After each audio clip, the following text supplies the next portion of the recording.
Shalom, selamat pagi Bapak Ibu Saudara yang dikasih Tuhan. Selamat berjumpa lagi di dalam Mimbar Gemar Online pada hari ini tanggal 30 Juni 2020 bersama saya Yosua Hendri. Salam bergemar.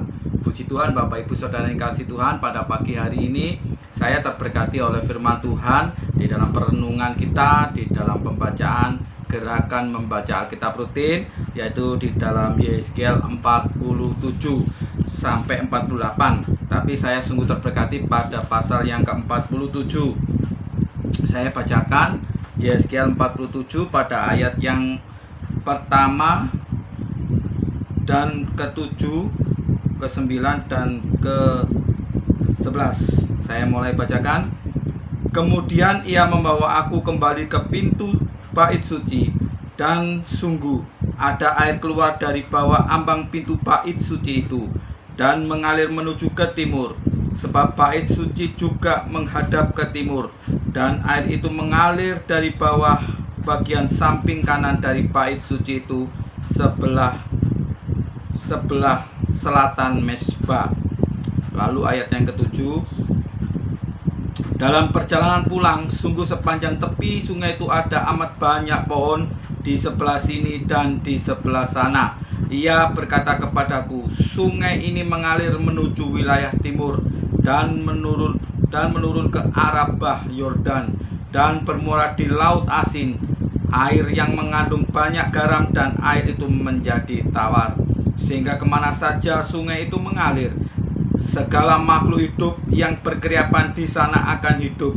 Ikan-ikan akan menjadi sangat banyak, sebab kemana saja air itu sampai, air laut di situ menjadi tawar, dan kemana saja sungai itu mengalir, semuanya di sana hidup. Ayat yang ke-11, pada kedua tepi sungai itu tumbuh bermacam-macam pohon buah-buahan yang daunnya tidak layu dan buahnya tidak habis-habis. Tiap bulan ada lagi buahnya yang baru, sebab pohon-pohon itu mendapat air dari tempat kudus itu. Buahnya menjadi makanan dan daunnya menjadi obat. Bapak Ibu Saudara yang kasih Tuhan, apa yang dilihat Nabi Yeskiel pada kitab Yeskiel 47 ini juga dilihat oleh Yohanes. Bapak Ibu Saudara itu, ketika dia menerima wahyu di Pulau Patmos, Tuhan memperlihatkan kepada Yohanes, yaitu penglihatan yang sama yang dilihat oleh Yeskiel. Ya, kita baca Wahyu 22 ayat yang pertama dan kedua. Wahyu 22 ayat pertama dan kedua. Lalu ia menunjukkan kepadaku sungai air kehidupan yang jernih bagaikan kristal, dan mengalir di luar dari takhta Allah dan takhta anak domba itu, di tengah-tengah jalan kota itu, yaitu di seberang menyeberang sungai itu ada pohon-pohon kehidupan yang berbuah 12 kali tiap-tiap bulan sekali, dan daun pohon-pohon itu dipakai untuk menyembuhkan bangsa-bangsa. Jadi apa yang dilihat Yeskiel itu juga dilihat oleh Yohanes di Pulau Patmos. Diperlihatkan Tuhan melalui pewahyuan yang diterima Yohanes. Bapak Ibu Saudara dikasih Tuhan, di situ ada air kehidupan, sungai kehidupan. Di mana sungai itu mengalir, di mana air itu mengalir, di situ terdapat kehidupan. Di situ terdapat kehidupan. Bapak Ibu Saudara yang dikasih Tuhan, apa sebenarnya air kehidupan ini? Apa sebenarnya sungai kehidupan ini? Kalau kita merujuk di dalam Yohanes 7 ayatnya ke-37, di situ dijelaskan bahwa yang dimaksud dengan air kehidupan itu adalah roh yang diterima oleh orang-orang yang percaya. Mari kita baca Yohanes pasal yang ke-7 ayat yang ke-37 sampai yang ke-39. Dan pada hari terakhir, yaitu pada puncak perayaan itu, Yesus berdiri dan berseru, barang siapa haus, baiklah ia datang kepadaku dan minum. Barang siapa percaya kepadaku, seperti yang dikatakan oleh kitab suci, dari dalam hatinya akan mengalir aliran-aliran air hidup. Yang dimaksudnya ialah roh yang akan diterima oleh mereka yang percaya kepadanya. Sebab roh itu belum datang karena Yesus belum dimuliakan. Jadi yang dimaksud dengan air hidup yang akan menyegarkan, yang akan menyegarkan kehidupan pribadi, yang akan mengalir keluar dari kehidupan kita menjadi obat, menjadi sumber kehidupan bagi pohon-pohon yang ditanam kiri kanan, sehingga buahnya berbuah lebat, daunnya menjadi obat. Ya, itu adalah Roh Kudus yang diberikan kepada Tuhan melalui setiap orang yang percaya, dicurahkan kepada setiap orang yang percaya kepada Yesus.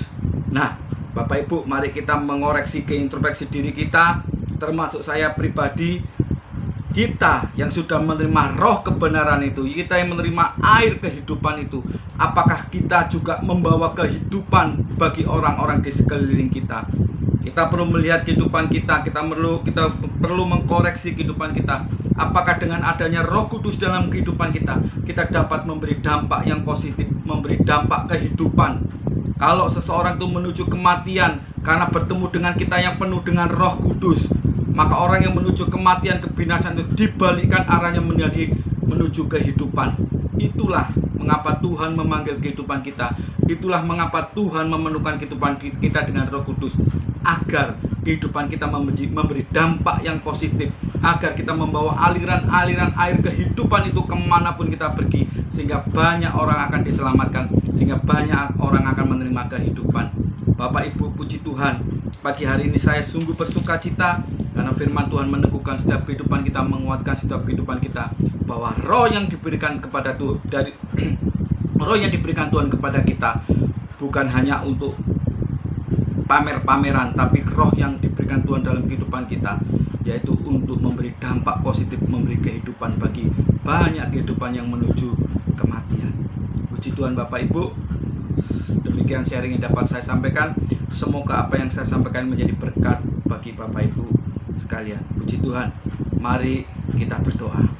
Tuhan Yesus, kami mengucapkan syukur pada pagi hari ini karena kasih rahmat-Mu limpah dalam setiap kehidupan kami, hingga kami pagi hari ini dapat menikmati berkat rohani, yaitu berkat dari gemar gerakan membaca Alkitab rutin di dalam Yesaya 47 ini. Meneguhkan kehidupan kami Tuhan, ada aliran-aliran sungai kehidupan yang Engkau isikan dalam kehidupan kami, yang Engkau penuhkan dalam kehidupan kami, dan Engkau merindukan kami memberi dampak yang positif. Kami memberi dampak untuk memberi kehidupan bagi jiwa-jiwa yang menuju kepada kematian.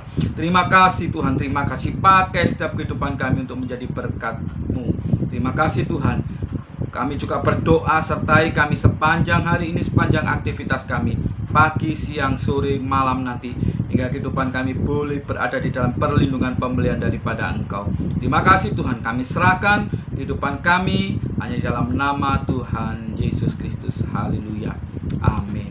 Bapak Ibu Saudara yang dikasihi Tuhan, percayalah bahwa Tuhan menyertai kehidupan kita. Puji Tuhan, salam bergemar.